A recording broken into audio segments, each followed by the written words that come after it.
gentlemen, look to the left. We're going to take you back in time right now to World War II.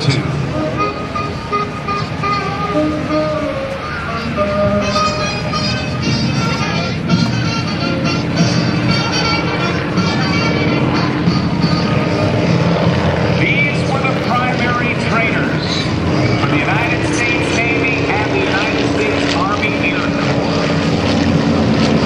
Whether you call it the Boeing Model 75, whether you call it the Stearman, whether you call it the N2S, whether you call it the Yellow Peril, whether you call it the PT-17 or whatever it happens to be, or even the Cadet, it is the first type of airplane that an aviation cadet would see when getting into pilot training.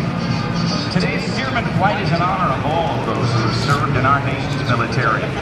The Stearmans are flown today by Kerry Harden from Starkville, Mississippi, and Mike Nebrick from Denton, Texas. The Yellow Navy Stearman was based at NAS Dallas throughout its military service. That's the Navy version. The Blue and Yellow Army Air Corps Stearman was based at airfields in and completed its military service at Pryor Field in Decatur, Alabama. Initially, it was built as a private venture by the Stearman Aircraft Company of Wichita, Kansas.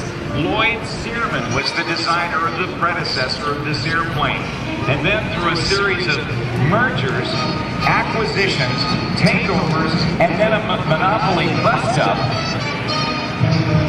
the company was acquired by Boeing Aircraft in 1934. This two-seat biplane was of mixed construction, and when I say mixed construction, this is what I mean. The wings were made of wood, and they were covered with fabric. The fuselage, however, had a tough welded steel framework, but it was also covered by fabric. Depending on the engine, the Army Air Corps version was either a PT-13 with a Lycoming engine of 220 horsepower, a PT-17 with a Continental engine of 220 horsepower, or a PT-18 with a Jacobs radial engine, also 220 horsepower. The top speed is claimed to be about 124 miles per hour. Now our air boss, Wayne Boggs, has a lot of time flying the Stearman. And when I said yesterday or Thursday that the Stearman had a top speed of 124 miles per hour, he looked over at me and said, "In your dreams, it just doesn't go that fast, does it, Wayne?" That's downhill, Rob, with a heavy rock in the pocket. Yes, indeed. Open cockpit flying, but you know, there's nothing like that kind of flying, is there? When you open cockpit, there's just so much more to see and experience than we do in a closed cockpit, or, well, even flying in an aluminum tube from one city to another. Well, that's the way original aviation was, with the open cockpit. You feel the air around you, you see it, you're able to look out slow, and it's really a great aspect of life. Indeed. So, the Stearman, maybe 95, 100 at best. I'd say that. And that would be a little bit of tail. Now, being a primary trainer, it still was a kind of a squirrely airplane, wasn't it? The Stearman, most airplanes fly the same. It's getting them on and off the ground that can be dramatically different.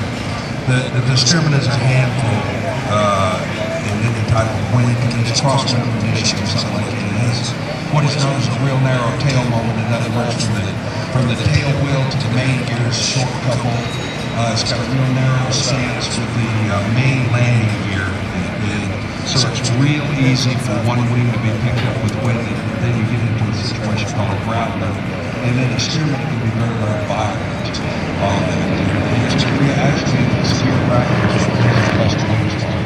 And you don't want to be doing that. Here they come again. The yellow and in Army Air Corps colors. And the yellow Peril, the N2S, they were all Stearmans going 75.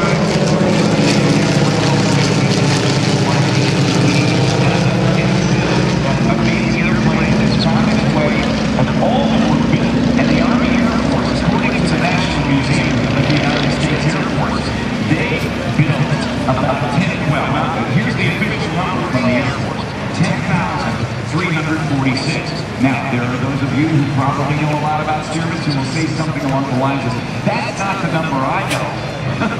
Well, it depends on whose history book you read. And if you've got a different number, well, then you're right. Take a look from the right. That's Terry Harden from Starkville, Mississippi, and Mike Neffring bring it back again. They were built for about $11,000 a piece back at the beginning of their production.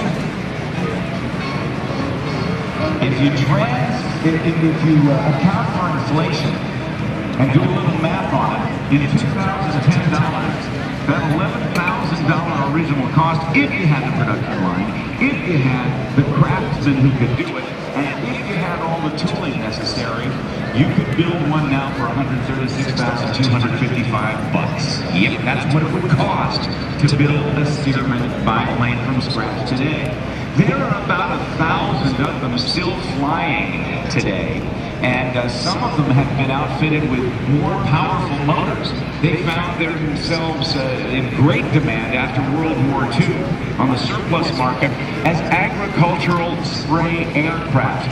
They put 450 horsepower Pratt and Whitney radial engines on them, gave them a little more speed, a lot more power, a lot more lifting capability for agricultural spray work.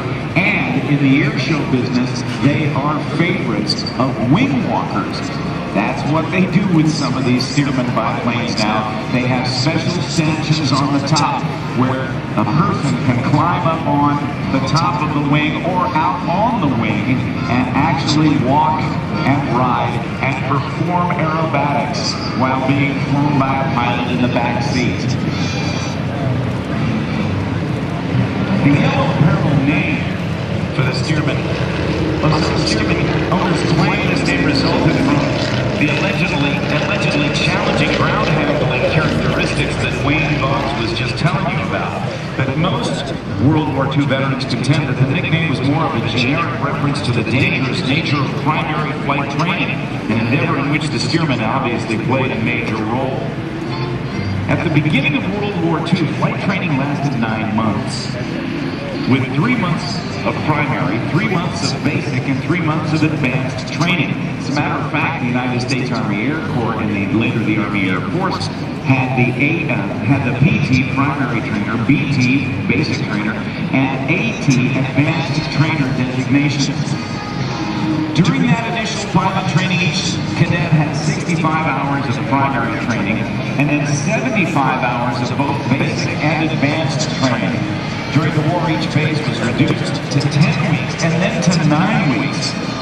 Primary training was accomplished in aircraft such as the Stearmans we're seeing here today, and also the PT-22 and PT-23 built by Ryan. And I think the PT-26 as well.